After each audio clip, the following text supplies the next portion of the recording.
Kalian tahu nggak soal pembangunan Giant Sea Wall atau tanggul raksasa yang rencananya dibangun di pesisir utara Jakarta? Nah, ini sedang viral nih di media sosial karena kata Menteri Koordinator Infrastruktur dan Pembangunan Kewilayahan, Agus Harimurti Yudhoyono, proyek ini butuh biaya sampai 123 triliun. Nah, dengan dana sebesar ini, apakah betul Giant Sea Wall ini akan efektif? Atau mungkin ada opsi lain yang lebih efektif untuk menanggulangi permasalahan Jakarta yang berdasarkan berbagai riset pada akhirnya sekitar 40 tahun lagi, daerah pesisirnya juga akan tergenang. Nah, kita akan langsung bahas masalah ini bersama dengan Mbak Jenny Sirait dari Greenpeace Indonesia. Halo Mbak Jenny, selamat sore.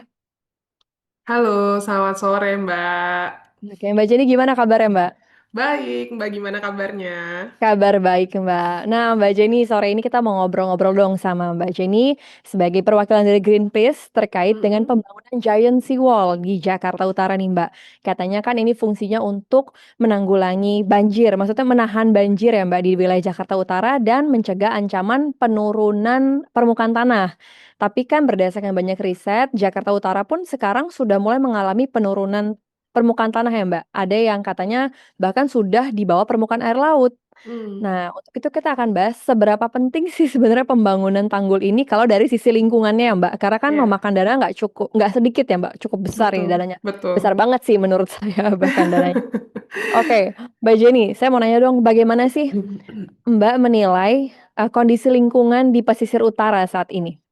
Iya, sebenarnya kalau kita ngomongin di wilayah pesisir utara, baik itu Jakarta maupun Pulau Jawa secara menyeluruh, kita harus bilang bahwa kondisi laut dan pesisir kita rusak parah ya. Kalau ibaratnya orang sakit apa namanya sakit kronis itu kita bisa bilang situasinya ada di end stage gitu ya, atau ada di stase terakhir begitu. Kenapa demikian? Karena kalau merujuk ke berbagai permasalahan yang ada, kita harus bilang setidak-tidaknya ada lebih dari tiga masalah begitu yang cukup kronis ada di wilayah utara pesisir utara kita. Yang pertama tadi ada dari bahas sebenarnya ada penurunan muka tanah. Di Jakarta aja misalnya di wilayah Jakarta Utara setiap tahunnya penurunan tanah di wilayah Jakarta Utara itu menurut World Economic Forum itu ada 6,7 inci. Itu setiap tahunnya turun 6,7 inci di wilayah utara Jakarta. Belum lagi di wilayah pesisir Jawa yang lainnya. Itu masalah pertama, penurunan muka tanah. Tapi penurunan muka tanah ini hanya masalah awal sebenarnya. Ada masalah lainnya. Dampak dari krisis iklim membuat tadi peningkatan muka air laut yang sedemikian besar terjadi di berbagai belahan dunia dan salah satu yang paling terdampak adalah wilayah pesisir gitu ya. Kita harus lihat juga bahwa ada peningkatan muka air laut yang sedemikian besar yang terjadi juga di wilayah pesisir utara sehingga dampaknya apa? Efeknya bukan cuma terhadap lautnya, tetapi juga terhadap daratannya, begitu ya. Daratannya mau nggak mau makin sering mengalami banjir rob, makin sering mengalami dampak lebih buruk dari penurunan muka tanah tadi, gitu ya. Udahlah tanahnya turun, airnya naik, gitu. Jadi ya udahlah, gitu. Banjir tuh mungkin udah hal yang kita bisa bilang sehari-hari dialami, begitu. Lalu kemudian yang ketiga adalah kerusakan ekosistem laut, begitu. Kita sama-sama tahu bahwa ekosistem laut kita di wilayah utara, pesisir utara itu udah hancur banget gitu ya. Padang lamun saja, lamun itu salah satu bentuk tanaman yang aku harus bilang dia tanaman yang sangat kuat begitu ya. Tapi padang lamun kita di wilayah pesisir utara itu terus menurun setiap tahunnya. Terumbu karang kita juga banyak yang rusak, banyak yang bleaching karena apa? Karena suhu air lautnya sedemikian besar, sedemikian tinggi begitu ya akibat krisis iklim. Terus ditambah lagi juga eksploitasi pembangunan di wilayah pesisir juga gitu. Lainnya misalnya budidaya-budidaya kekayaan laut seperti misalnya bukan cuma budidaya terumbu karang, ada budidaya rumput laut misalnya itu nggak bisa berjalan lagi. Kenapa? Karena selain tadi air lautnya makin panas, pH lautnya juga rusak juga begitu. Efeknya apa? Ada banyak budidaya ekosistem laut yang kita bisa bilang tidak bisa berkembang di laut pesisir utara kita, pesisir utara kita hari ini begitu. Yang keempat, yang juga masih berkelindan masalahnya adalah terkait dengan eksploitasi pembangunan di wilayah pesisir sendiri gitu. Kita sama-sama tahu tadi wilayah pesisir sudahlah dia pasti lebih rendah dari permukaan air laut, dia pasti punya struktur tanah yang lebih kita bisa bilang lebih gembur begitu ya dibandingkan dengan wilayah yang tidak berada di wilayah pesisir. Kenapa? Karena dia campur sama air laut, dia campur sama kekayaan alam yang ada di laut begitu ya. Terus di tengah situasi itu eksploitasi pembangunan besar-besaran dilakukan. Paling gampang kalau kita ada di Jakarta kita bisa lihat nih di wilayah utara Jakarta tuh eksploitasi pembangunan perumahan mewah besar-besaran itu dilakukan. PIK misalnya, secara tegas aku bisa bilang PIK itu salah satu bentuk eksploitasi pembangunan.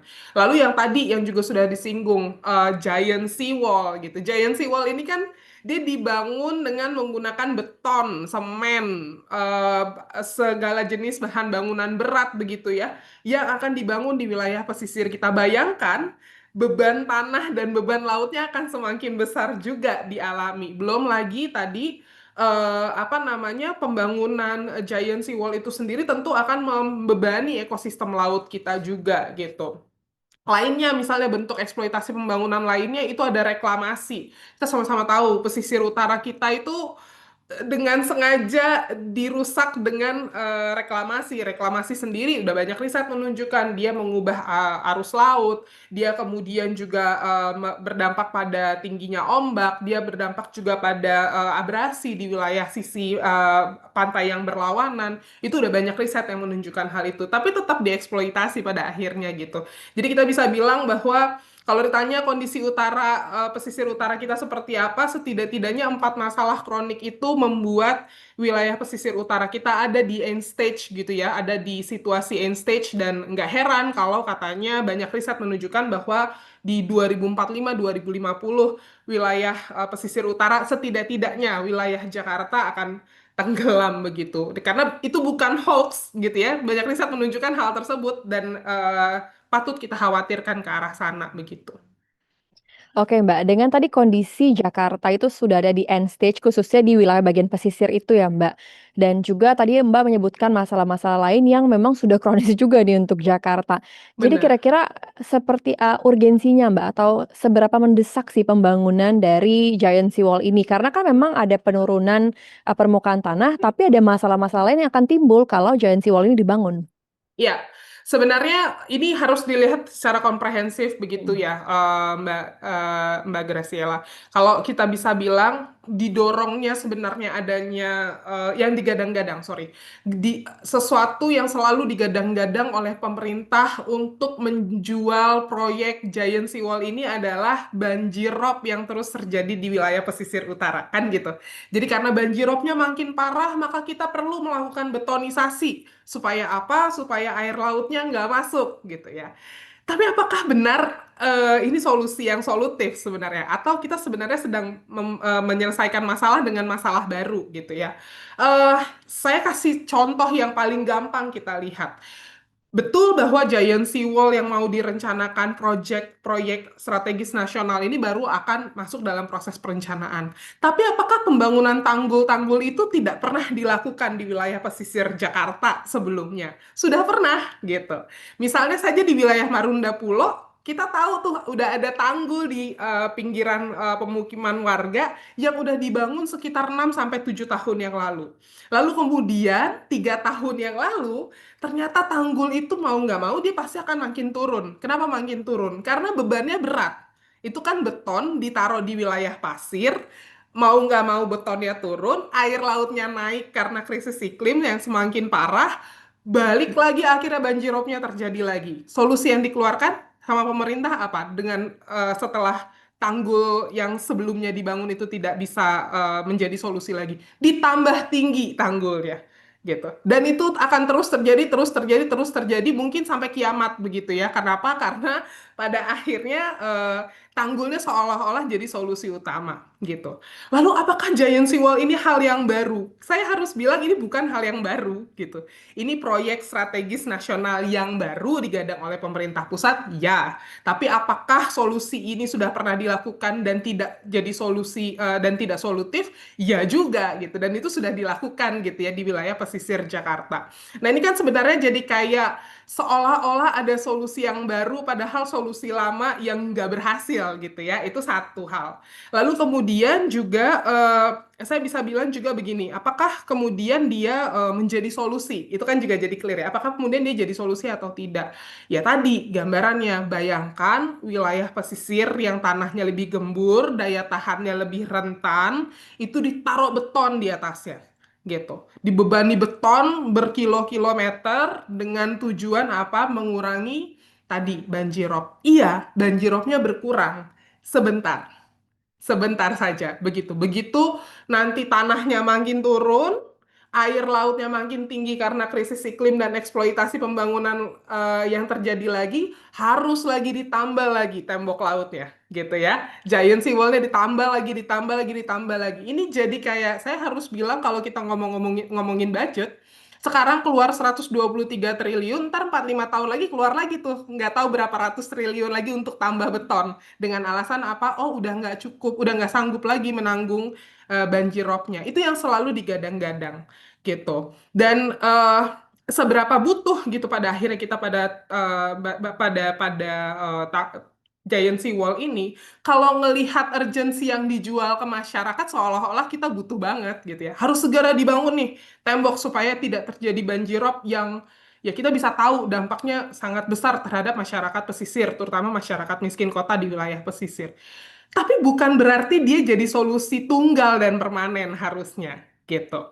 Oke, katakan saat itu dibangun tembok, tanggul sedikit begitu ya untuk mengurangi dampak dari banjirropnya. Tapi harusnya ada solusi lain yang jauh lebih solutif gitu. Kami kemarin sarankan, ini sebagai catatan Mbak Graciela, kemarin sebagai catatan kami di 100 hari kinerjanya Kepala Daerah Jakarta yang baru, kami bilang bahwa tanggul itu mungkin bisa jadi solusi sementara gitu. Dibangun tanggulnya supaya banjirropnya tidak terjadi, tapi bukan giant seawall karena giant seawall kan gede banget gitu ya. Lalu apa yang bisa dilakukan?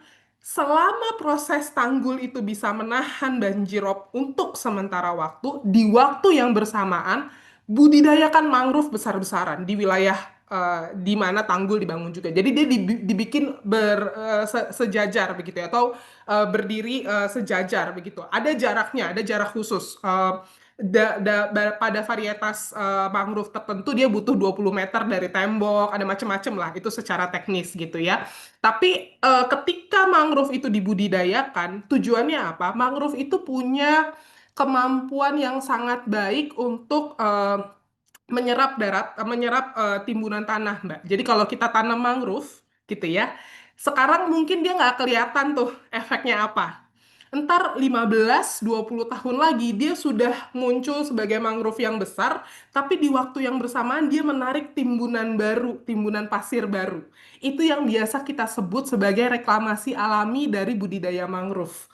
Gitu. Karena apa? Timbunan pasir inilah nantinya yang memecah ombak, abrasinya juga tidak terjadi di wilayah pesisir, ditambah lagi yang abrasi yang udah pernah terjadi gitu ya, apa namanya ditambal dengan kehadiran tadi timbunan pasir baru tadi.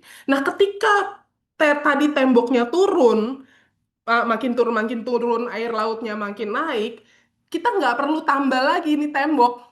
Kenapa? Tadi udah digantikan fungsinya sama timbunan yang dibikin sama mangrove gitu. Reklamasi alami yang dibikin sama mangrove. Jadi fungsinya double nih.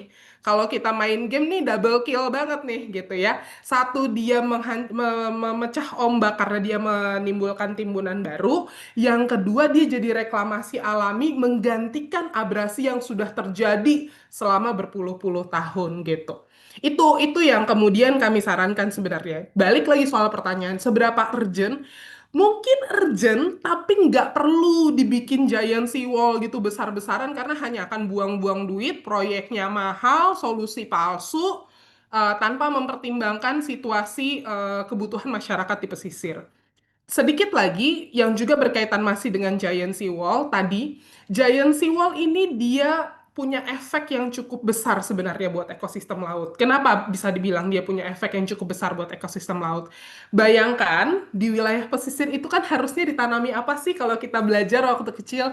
Terumbu karang gitu kan, rumah ikan atau Bahkan sampai kalau teman-teman nelayan itu demi memperbanyak terumbu karang, mereka sampai buang eh, kapal gitu ya ke dalam laut supaya dia jadi rumpon. Rumpon ini yang nantinya jadi terumbu karang yang baru gitu. Bayangkan itu yang harusnya terjadi.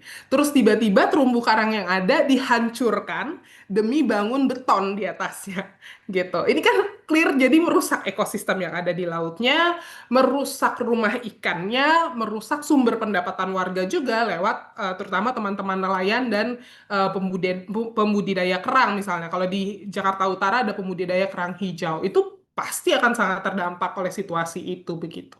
Itu kurang lebih mungkin, Mbak. Agak cukup panjang, tapi saya mau menjelaskan bahwa ini tidak sebegitu urgent karena ada solusi lain sebenarnya yang lebih solutif gitu di tengah situasi itu. Itu kurang lebih Mbak Graciela. Oke, Mbak, di tengah tadi kan Mbak sempat bilang kalau misalnya pembangunan ini sebenarnya kita nggak urgent-urgent banget pembangunan Giant Sea Wall karena sebenarnya bisa dibarengi dengan pembangunan mangrove itu sendiri ya, Mbak. Betul. Tapi di sini yang saya mau tanyakan, apakah dari pemerintah itu kan mereka pasti membuat kajian dong Mbak, pembangunan Giant Sea Wall ini. Kemudian kajiannya juga pasti terkait dengan lingkungan, nggak cuma soal anggaran. Cukup transparan tidak mereka menggambarkan tentang pembangunan Giant Sea Wall ini? Saya harus bilang enggak, Mbak. Gitu Oh, ya. Saya oke. harus bilang enggak. Saya harus bilang bahwa proses pembangunan Giant Seawall ini ada di situasi remang-remang. Begitu ya. Perencanaannya tidak diketahui oleh masyarakat umum secara clear. Ya, ada sosialisasi bahasanya. Sosialisasi yang dilakukan di wilayah di masyarakat di wilayah pesisir utara, ada sosialisasi satu, sosialisasi dua gitu ya, tapi bukan partisipasi. Itu dua hal yang berbeda ya. Perencanaannya dari pemerintah, ya udah dikasih tahu aja ini jadi akan begini gitu. Tapi bukan nggak pernah benar-benar ditanya sama warganya harusnya seperti apa.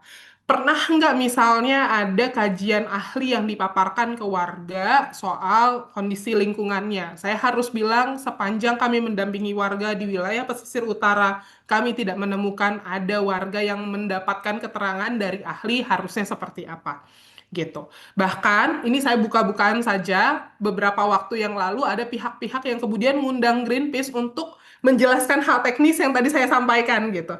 Kenapa bisa begitu? Bagaimana varietas mangrove itu bisa mempengaruhi tadi ya daya pecah ombak, daya reklamasinya dan segala macam. Itu malah ngundangnya kami. Berarti kan dari situ kita sama-sama tahu, loh proyeknya udah direncanain, tapi kok baru diajak diskusi, baru-baru ngajak diskusi orang-orang yang mungkin cukup paham soal isu tersebut begitu. Ini saya harus bilang ada di situasi remang-remang, mungkin ketahuan ada proyeknya, tapi nggak benar-benar diketahui proses proyek itu bisa ada dan direncanakan tuh seperti apa begitu. Oke Mbak, tadi kan ada sosialisasi, tapi memang hanya sosialisasi terkait dengan proyek ini akan dibangun gitu ya Mbak. Apakah Betul. pemerintah juga ada menjelaskan misalnya terkait dampak lingkungan? Kalau misalnya kita bangun si Giant Sea Wall ini, kemungkinan daerah sekitar pesisir yang masih banyak kan warga, apalagi ada Kampung Bahari, ada memang daerah-daerah yang tinggal benar-benar di pinggir laut ya Mbak. Ada nggak dikasih tahu terkait dengan dampak lingkungannya? Mungkin nanti air mereka akan seperti apa, atau mata pencarian mereka akan hilang, seperti itu Mbak? Sejauh kami mendampingi warga nggak ada Mbak Graciela. Jadi akhirnya pemahaman dan pengetahuan itu diketahui warga dari kami.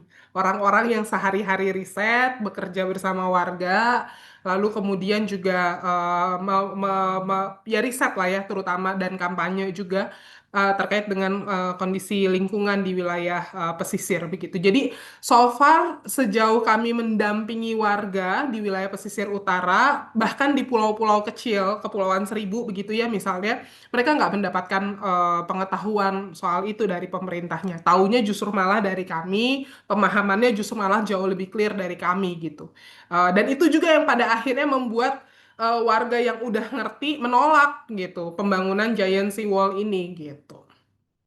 Oke, Mbak, tadi kan dari Greenpeace itu sendiri menjelaskan kalau sebenarnya ada yang lebih efektif yaitu membuat hutan mangrove kurang lebih gitu ya, Mbak. Dan Betul, pembangunan dari si Giant Sea Wall ini sebenarnya tidak efektif untuk jangka panjang. Tapi betul, kira-kira ada solusi lain nggak, Mbak? Selain menunggu, kan menunggu hutan mangrove ini nggak dalam waktu 1 hari bertumbuh gitu ya, betul, Mbak. betul. Adakah solusi lain yang memang dalam jangka waktu dekat bisa menolong atau menopang ini kehidupan di Jakarta Utara ini tapi memberikan dampak lingkungan yang tidak terlalu besar gitu, Mbak. Dari Greenpeace sendiri ada solusi lain? Iya, Sebenarnya tadi clear. Kalau dari kami Hmm. sebenarnya bukan giant seawall. Oke, Oke. nggak apa-apa dibangun tanggul. Kami perjelas ya mungkin ya. Nggak apa-apa dibangun tanggul, tapi nggak perlu terlalu besar begitu. Karena apa? Semakin besar tanggulnya, semakin berat bebannya. Gitu. Nggak apa-apa dibangun tanggul kecil saja, hanya untuk mengurangi efek si tadi banjirop yang juga kita harus harus sampaikan. Aku harus sampaikan secara clear, nggak boleh bias juga. Bahwa saat ini teman-teman di wilayah pesisir utara juga bertarung dengan banjirop yang setiap hari mereka alami dan itu harus ada solusi cepat juga gitu. Jadi nggak apa-apa dibangun tanggul, tapi nggak usah terlalu besar supaya dia tadi tidak merusak ekosistem lautnya sedemikian parah. Lebih cepat juga proses restorasinya atau pemulihannya begitu ya hanya untuk menahan sementara waktu sampai si mangrove ini kemudian punya kemampuan yang cukup tadi untuk mecah ombak, untuk bikin reklamasi alami gitu. Kami sudah sampaikan juga, biasanya setidak-tidaknya paling sebentar itu di 10 tahun. Tapi tergantung varietas mangrove, kami makanya bilangnya begitu. Jadi kalau ditanya solusi cepatnya apa? Nggak apa-apa tadi dibangun tanggul, tapi jangan nggak perlu giant gitu ya, kecil saja supaya dia mengurangi resiko dan mempermudah proses restorasi di waktu yang bersamaan. Tadi hutan mangrove-nya disiapkan untuk 10 sampai 15 tahun ke depan menggantikan fungsi dari tanggul tersebut dan menggantikan juga merestorasi juga ekosistem laut yang rusak akibat si tadi tanggul laut tadi begitu. Oke, Mbak Jen, satu pertanyaan terakhir, Mbak. Apakah ada solusi lain selain mangrove ini, atau memang mangrove ini sudah menjadi solusi yang bisa menjawab permasalahan di Jakarta Utara untuk jangka panjang? Gitu. Hasil riset kami sementara memang mangrove yang paling kuat, Mbak. Itu nggak Oke. kita bisa bilang nggak ada lawan sih sejauh ini ya. Mm. Karena meskipun mangrove dia butuh waktu untuk bertumbuh, tapi dia tanaman yang sangat kuat begitu untuk menggantikan fungsi apa namanya tanggul atau tembok laut tadi gitu. Kalau dari kami sih sejauh ini hasil riset kami memang mangrove belum ada lawannya sih. Heeh, gitu. Mbak, satu follow up question terakhir, maaf, jadi nggak jadi yang terakhir. Berarti kalau kita komparasikan antara si mangrove tadi dengan giant seawall, apakah lebih efektif mangrove untuk kedepannya, Mbak? Untuk jangka Pasti, waktu panjang? pasti Mbak, pasti jauh lebih efektif mangrove gitu karena tadi ya Mm. dia menimbulkan timbunan baru, timbunan Mm. barunya udah pasti nggak akan mudah kena abrasi gitu karena dia alami tumbuh dari tanaman. Terus dia juga menghasilkan tadi ya ekosistem Yap. merestorasi ekosistem laut yang baru. Kenapa? Karena tadi ada reklamasi alami dari tanaman juga. Yang ketiga dia memperbaiki pH laut juga. Nah, mangrove tuh punya fungsi memperbaiki pH laut juga tuh Mbak gitu. Jadi eh, pH laut Jakarta yang katanya sudah rusak sedemikian parah itu gitu ya justru malah diperbaiki dengan kehadiran mangrove. Mangrove juga bisa menjadi rumah ikan juga gitu karena dia menimbulkan tadi ya ekosistem yang baru dia pasti akan menimbulkan rumah ikan. Nah, dan yang terakhir juga yang juga sangat ini hasil riset terbaru kami begitu ya soal Mm. bagaimana mangrove ini bisa berdampak besar bagi Jakarta. Jakarta kan punya Mm. masalah lain ya selain wilayah pesisir, polusi udara, ya kan? Mangrove ini dia punya, saya baca hasil risetnya ya, hasil temuan awal supaya tidak salah. Mangrove ini dia punya kemampuan sebentar. 5 kali lebih efektif menyerap CO2 dibandingkan hutan tropis di dataran tinggi. Gitu. Jadi dia punya kemampuan si hutan mangrove ini dibandingkan dengan hutan tropis di dataran tinggi, dia punya kemampuan menyerap karbon dioksida 5 kali lebih besar. Bayangkan Jakarta yang eh, apa namanya selalu menduduki peringkat pertama, hampir selalu menduduki peringkat pertama kota terpolutif itu dibantu sama mangrove untuk apa? Untuk tadi, untuk mengurangi polusi, dampak polusi udara yang dialami oleh Jakarta gitu. Itu, jadi kalau dibilang lebih efektif, terang keuntungannya banyak banget. Salah satu-satunya kerugian kehadiran mangrove ya cuma itu. Cuma dia butuh waktu yang lama untuk bertumbuh. Maka kita yang butuh solusi cepat, nggak perlu kemudian bikin solusi besar-besaran gitu ya. Solusi cepat aja, tapi apa namanya tadi kita harus cari solusi yang jauh lebih efektif juga begitu. Oke, Mbak Jen. Jadi, mangrove itu dengan, kalau kita komparasikan dengan si Giant Sea Wall itu lebih efektif ya, Mbak, secara dari segi Yes, lingkungan atau mungkin yes. bahkan dari segi ekonomi juga akan lebih safe daripada membangun Giant Sea Wall Pasti, seperti itu ya, Mbak? pasti. Nggak akan sampai 123 triliun, Mbak. Oke, baik. Terima kasih Mbak Jen untuk jawabannya dan untuk ngobrol kita sore hari ini, Mbak Jen. Terima Terima kasih banyak, kasih Mbak banyak, Jen. Mbak Graciela. Terima kasih banyak teman-teman SCTV. Nah, jadi tadi itu adalah perbincangan kita soal seberapa penting sebenarnya pembangunan Giant Sea Wall itu di Jakarta Utara. Menurut saudara gimana? Apakah perlu atau memang setuju dengan tawaran dari Greenpeace terkait dengan pembangunan hutan mangrove di wilayah Jakarta Utara? Boleh tulis di kolom komentar dan jangan lupa untuk like dan juga subscribe.